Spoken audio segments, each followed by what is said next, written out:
As leaders in the geoprofessional business, we must proactively change and lead change. To help us lead change, I'm excited to introduce you to my friend, Dr. Stephen Long, today. Dr. Long is a founder and president of the Institute for Level 6 Leadership. Dr. Long has proven that leadership is a learned skill built upon inherent strengths. Through his work with champion athletes, top salespeople, and corporate executives, Dr. Long has helped permanently raise corporate and team productivity from adequate to outstanding. Personally, I'm looking forward to going from adequate to outstanding today, and I hope you are too.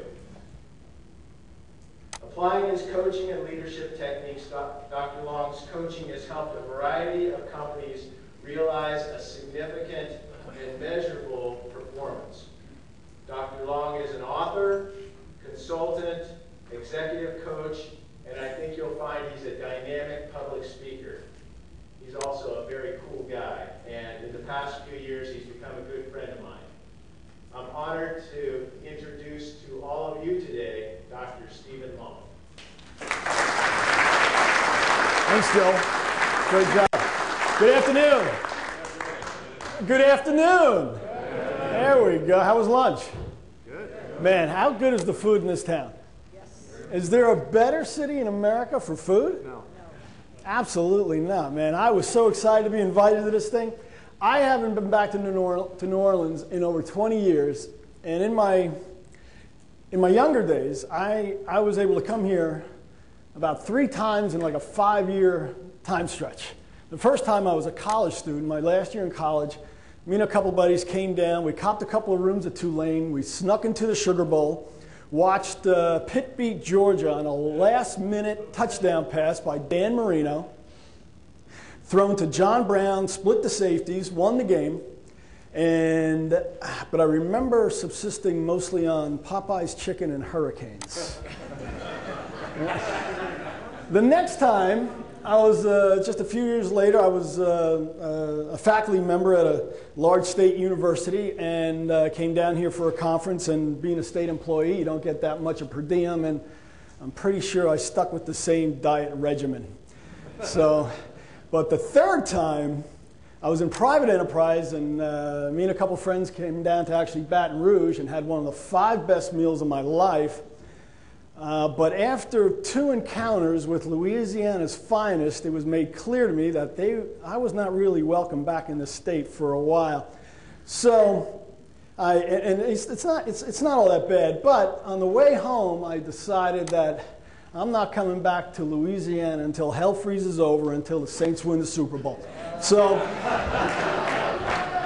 I want to thank John Bachner and Drew Brees for making it possible for me to come back to the state. Thank you so much.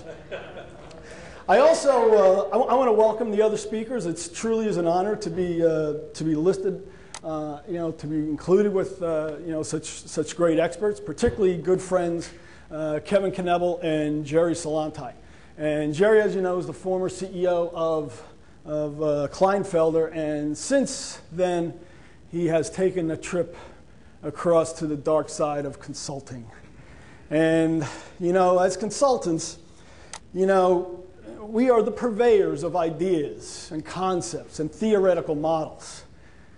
But the fact is, we don't always get it right, particularly in this area of change. I mean, it's indefensible because upwards to 80% of all transformation efforts fail. Okay? So it's important to understand that, but it's equally important to, we realize as consultants that, the client wants the project completed in as quick as time as possible at the lowest cost possible.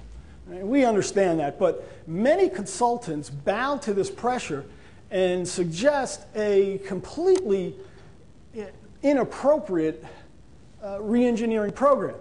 Usually they start out by, doing a little dance over here, and we'll just shuffle the org chart, and then we'll come over here, and maybe we'll, apply a global matrix, through a little dazzle and baffle show, and then they'll come over here and tinker with the IT system just enough that it confuses and frustrates everybody. Okay? Understand that change has very little to do with these things, if at all. Right?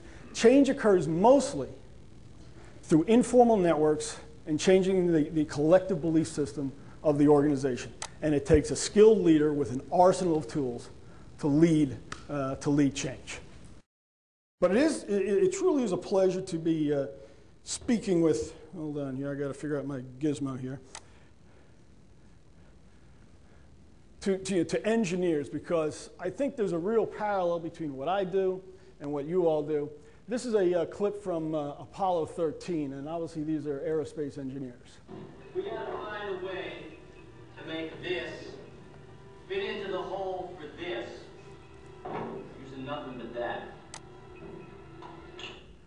Leading change is pretty much the same kind of thing. All right? Except we don't deal with inanimate objects, we deal with human beings, and the variables there are a lot more fluid, and that's kind of what makes it a little bit more difficult. So, why is change hard? Well, change has been hard since the beginning of time, and Niccolo Machiavelli wrote in The Prince in 1505. That's 1505. Right? It must be considered that there is nothing more difficult to carry out, nor more doubtful of success, nor dangerous to handle than to initiate a new order of things. Change is hard. And this is coming from the guy who pretty much invented authoritarian leadership, or at least perfected it in terms of, in terms of verbal communication. And so what we do as human beings is that we are comfort-seeking organisms. We seek comfort.